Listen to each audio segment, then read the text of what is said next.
Hey everyone, Namaskar and welcome to Curries with Boombi. Today I will show you how to make a very easy mango dessert that is absolutely delicious. So let's get started. Okay, the hardest part of this recipe is making the caramel. Once that is made, the rest is just easy peasy. So for making the caramel, take a heavy bottomed pan or pot. Please do not use something with a dark color, as it will be very hard to make out the change in color while making the caramel. I haven't yet switched on the heat of my stove. I added 4 tablespoons of sugar, to which I added 2 tablespoons of water and a teaspoon of lemon juice. Give a brief mix and then switch on your stove. Adjust the heat to medium-high. And then, don't even look at your spoon and resist your temptation from stirring it.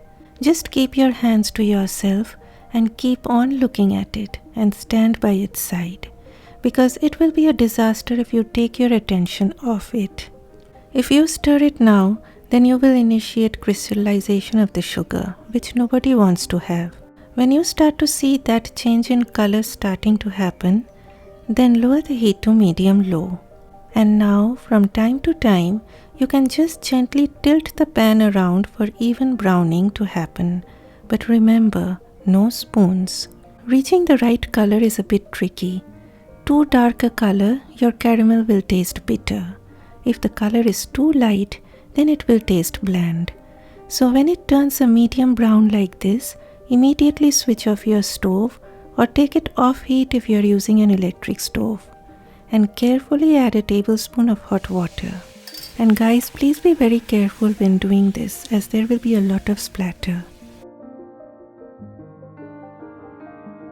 Here I have applied some butter in my pan and it is all set to receive the caramel. Immediately pour the caramel in the pan and move it around to even out the caramel.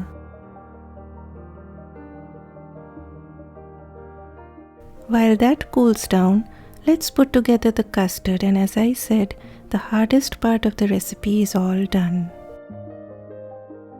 In a bowl, add corn flour. Okay, so here I have taken 1 cup of full cream milk. From there I took a few tablespoons and mixed with the cornstarch. If you add all of that milk into the cornstarch in one go, then it will form lumps and then it will be very hard to get rid of the lumps. So add tablespoon at a time to get a smooth kind of slurry, and then add the rest of the milk.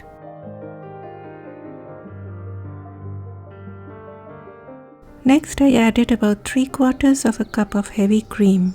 Then comes the star of the show, that is the mango puree. I have used canned Alfonso mango puree, but if fresh mangoes are available at your place, then please do use that. Just puree them in your blender. Then comes sweetened condensed milk. And finally, just a tiny pinch of salt. Now, can I leave out the cream, you must be thinking. Yes, definitely you can. The dessert will not turn out that rich, but it will still be very delicious. Since we didn't add any eggs, the cream brings in that richness. Okay, so the caramel has hardened now. I like to pass the custard through a strainer so that by chance there are any unwanted lumps of corn flour or fibers from those mangoes, then this is how we can get rid of them.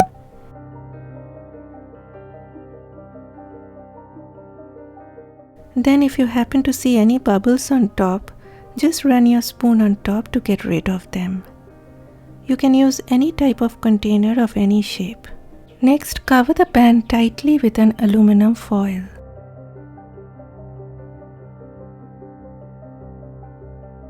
Take a large deep pot or pan. I placed a trivet.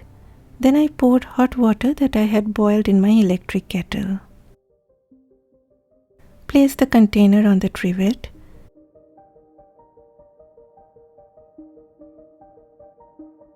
See to it that the water is just 1/4 to halfway up the sides of the container. Then cover it and let it steam on medium-low heat for 45 minutes. And this is the clip sent by my dad from our garden back home in Kolkata. Come summer and these mango trees get filled up with mangoes. Thanks to the technology that I can still relish them visually from so far away, and it transports me back to my childhood days when I used to look forward to the mango season. Okay, back to my kitchen where it is now time to check on the dessert.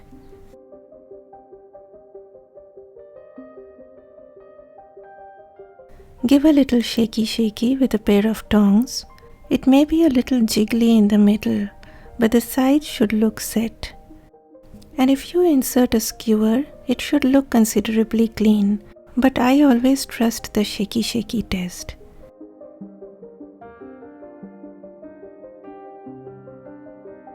Take the pan out and let it rest on the counter uncovered till it reaches room temperature.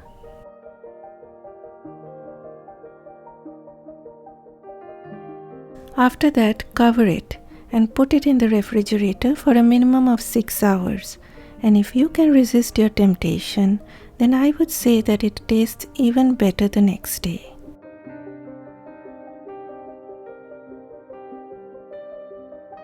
Take it out from the refrigerator just before serving.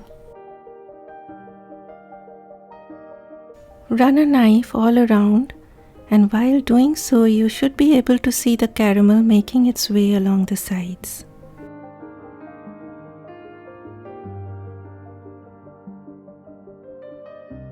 Put a large plate on top.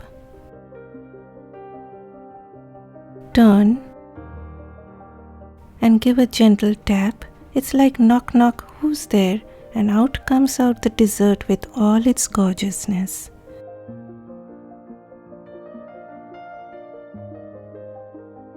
And I don't know why, and don't ask me why or what made me choose such a huge knife to cut through this delicate deliciousness.